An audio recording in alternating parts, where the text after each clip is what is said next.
Assalamualaikum warahmatullahi wabarakatuh. Hai para pencinta catur dan para catur mania, selamat datang kembali di Legenda Catur Dunia. Hari ketiga, game ketiga kejuaraan dunia, Carlsen versus Ian Nepomuk. Masih belum ada kejutan kawan.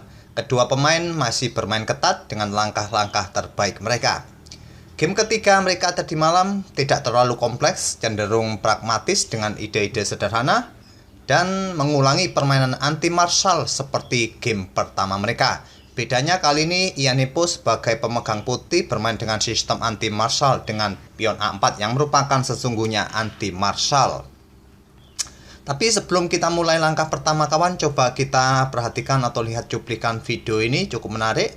Langkah pertama Ian Nepomuk diwakili seorang wanita cantik dan wanita itu membuat langkah pion D4.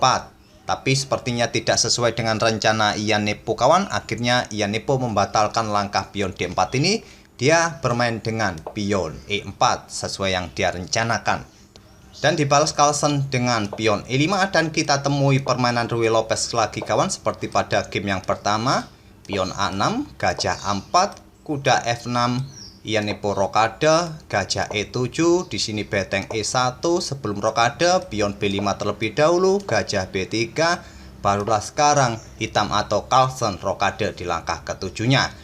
Dengan diagram atau bangunan seperti ini sampai langkah ketujuh, tentu tantangan bagi putih adalah apakah dia harus bermain dengan pion C3 untuk mendukung pion D4 nanti. Jika bermain dengan pion C3, kemungkinan Carlsen akan membalas dengan martial gambit dengan pion D5. Saya tidak akan melanjutkan variasi ini karena sudah sangat sering saya bahas variasi martial attack atau martial counter attack ini. Di sini kawan, pada game pertama Ian Nepomuk bermain dengan pion H3 sama bermain dengan anti martial, tapi di game ini Ian Nepomuk bermain dengan pion A4. Inilah kawan sesungguhnya anti martial system. Dan tujuannya jelas, nanti pion pukul pion, setelah dipukul balik putih akan mendapatkan beteng hitam. Jadi jawaban Carlsen adalah gajah B7. Sekarang pion D3 memperkuat posisi pion pusat, dibalas dengan pion D6 melakukan hal yang sama. Selanjutnya kuda B berkembang ke peta D2 merupakan tipe langkah kuda menteri atau kuda yang ada di sayap menteri untuk bermanuver ke peta F1, ke G3 atau ke peta E3 untuk mendapatkan pos di peta terang nanti kawan, di peta pusat di sini nanti. Dan dibalas sekarang beteng E8, persiapan untuk menarik mundur gajah ke peta F8 untuk memperkuat posisi pion G7-nya dan mempersiapkan betengnya langsung di lajur pusat ini. Di sini kuda F1 oleh Ian Nepomuk. Bermanuver tentu kawan ke peta-peta ini nanti untuk mendapatkan kontrol di peta terang di peta pusat. Dibalas Carlsen dengan pion H6. Langkah yang penting kawan untuk mencegah kuda menempati peta ini untuk mengincar pion F7 dengan dua perwiranya.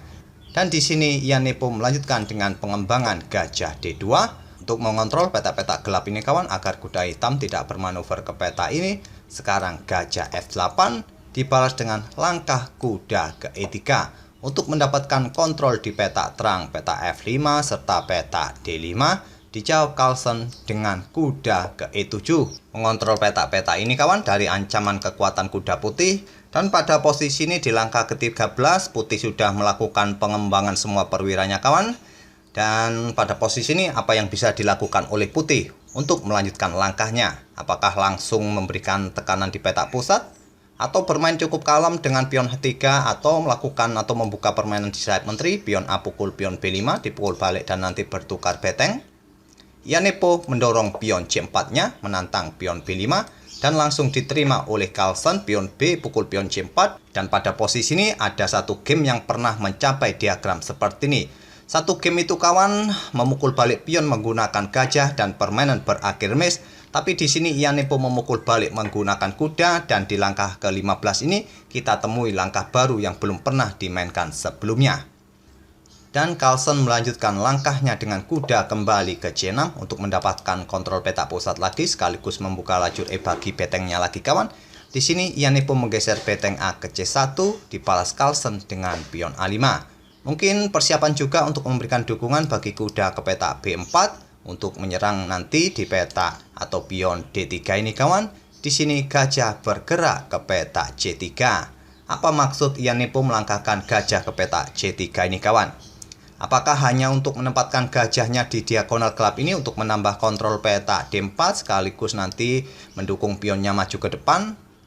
Langkah gajah selain untuk memperkuat kontrol peta pusat kawan, juga persiapan menteri bergerak ke peta D2 untuk mendukung dua perwiranya mengincar pion A5 ini, pion lemah. Karena pion ini didukung dengan beteng dan dengan kuda. Dengan mudah nanti bisa disikat oleh 3 perwira putih. Jadi pada posisi ini, ancaman ini diantisipasi dengan langkah gajah mundur ke C8. Jika sekarang menteri putih ke peta D2 kawan, untuk persiapan pukul pion, gajah akan ke peta E6. Jika kuda ambil pion, selanjutnya gajah akan pukul gajah, dipukul balik oleh kuda, dan beteng hitam akan mendapatkan pion putih kembali. Dan hitam pun akan baik-baik saja dan permainan masih seimbang. Oleh karena itulah pada posisi seperti ini, saat gajah ini dipersiapkan untuk mengincar pion A5 dengan dukungan kuda, menteri nanti juga ke D2, Carlsen hanya menempatkan gajah C8. Sekarang pion D4 tidak memainkan menteri ke D2 lagi, menantang pion pusat kawan. Tantangan diterima, pion E pukul pion D5, dipukul balik oleh kuda dan terjadi pertukaran kuda di sini, dipukul balik menggunakan menteri. Sekarang gajah hitam E6. Ingin menetralisir kekuatan gajah terang putih kawan di peta B3 ini. Selanjutnya pion H3 oleh Ian Nepo. Untuk mengontrol peta G4, Carlsen melanjutkan pion C6. Tentu untuk mendukung pion D5 di langkah berikutnya, walaupun bisa saja hitam langsung memainkan pion D5 kawan, tapi dengan memainkan pion C6 terlebih dahulu, nanti pion D5, jika diterima pion pukul pion, maka hitam akan mempunyai pion bebas di lajur pusat. Inilah maksud dari Magnus Carlsen. Di sini Ian Nepo merespon dengan gajah C2, pion D5. Di sini apabila pion pukul pion dipukul balik oleh pion hitam dan Carlsen mempunyai pion bebas di lajur pusat nanti. Di sini Ian Nepo menolaknya kawan, dia bermain dengan pion E5, sama-sama memberikan ancaman bagi kuda masing-masing. Dan jika kuda ini menolak atau mundur kawan ke peta D7, maka selanjutnya peta D6 ini akan ditempati oleh kuda putih dan tentu kuda di sini akan sangat mengganggu bagi hitam. Jika terjadi pertukaran di langkah berikutnya seperti ini kawan, kuda akan kembali mundur, menteri akan bergerak ke C5 melindungi pionnya. Mungkin kuda akan ke peta pusat dan disikat oleh gajah, dipukul balik oleh pion, dipukul balik oleh beteng. Tentu dengan variasi ini akan memberikan keuntungan bagi putih. Putih mempunyai pion bebas dan beteng sudah aktif, nanti bisa didouble di lajur pusat, tentu akan merepotkan bagi hitam.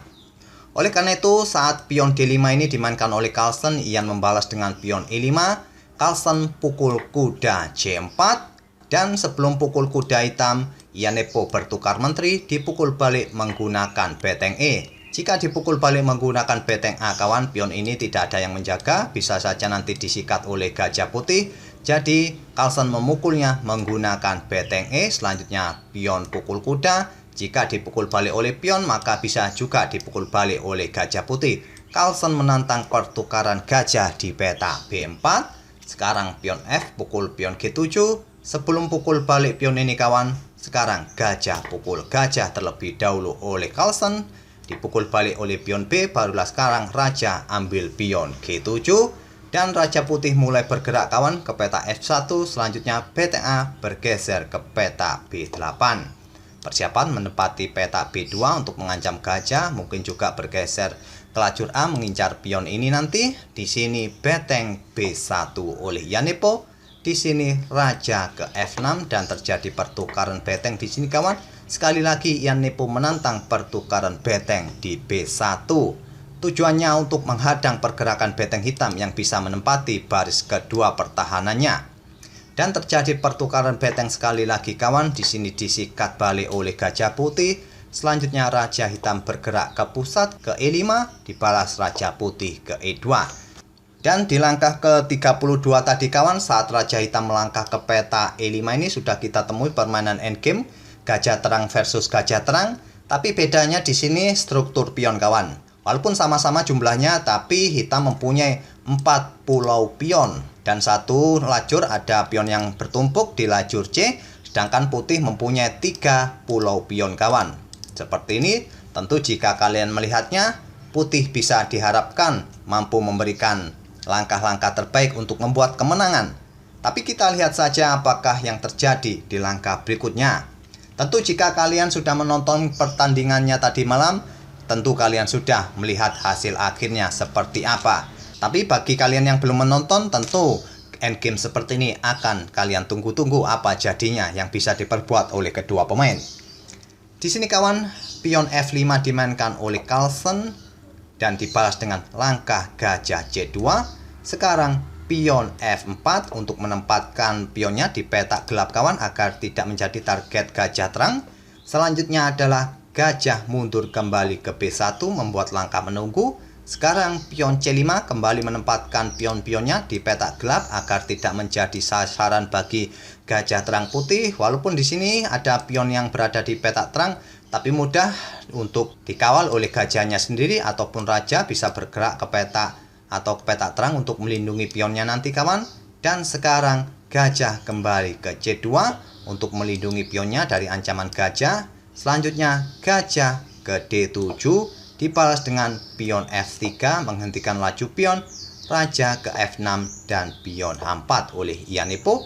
Raja kembali ke E5, raja putih ke F2, raja hitam kembali ke F6 dan raja putih ke F2, raja hitam ke E5. Sekarang raja putih ke F2. Dan pada posisi ini kawan, di langkah ke-41 mereka sepakat untuk remis. Memang kawan, dalam struktur atau bangunan pion seperti ini, rasanya jika memaksakan diri, permainan akan tetap berakhir remis kawan. Coba saja raja hitam ini kembali ke peta F6. Jika putih memaksa pion G3, pion dipukul balik. Selanjutnya raja akan ke E5 kembali, pion didorong untuk skak, raja kembali mundur ke peta F6 ataupun mundur ke peta E6 sama saja. Raja putih ataupun raja hitam tidak akan mampu melintas maju ke depan kawan. Di sini ada kontrol dari gajah terang hitam. Raja putih pun juga tidak bisa maju. Di sini ada gajah terang putih. Pion pun tidak akan berani untuk dipaksa maju kawan, akan disikat oleh gajah terang hitam. Begitu juga dengan raja putih ini, jika bergeser ke kiri kawan, nanti juga akan diikuti oleh raja hitam bergeser ke kiri juga. Oleh karena itulah kawan, saat raja hitam ini bergerak ke E5 dan dibalas dengan raja F2, mereka sepakat remis di langkah ke-41. Lagi-lagi kawan, di game ketiga ini kita dapati permainan yang sangat ketat dari kedua pemain. 3 kali bermain remis. Dan jangan harap kawan ada kejutan-kejutan di langkah berikutnya. Dalam permainan di kejuaraan atau di level puncak seperti ini, pastinya kedua pemain sangat berhati-hati untuk menentukan keputusan langkahnya. Dan pada hari keempat ini kawan adalah rest day bagi kedua pemain. Akan dilanjut game keempat di hari berikutnya. Kita akan bertemu di video-video berikutnya kawan. Terima kasih. Wassalamualaikum warahmatullahi wabarakatuh.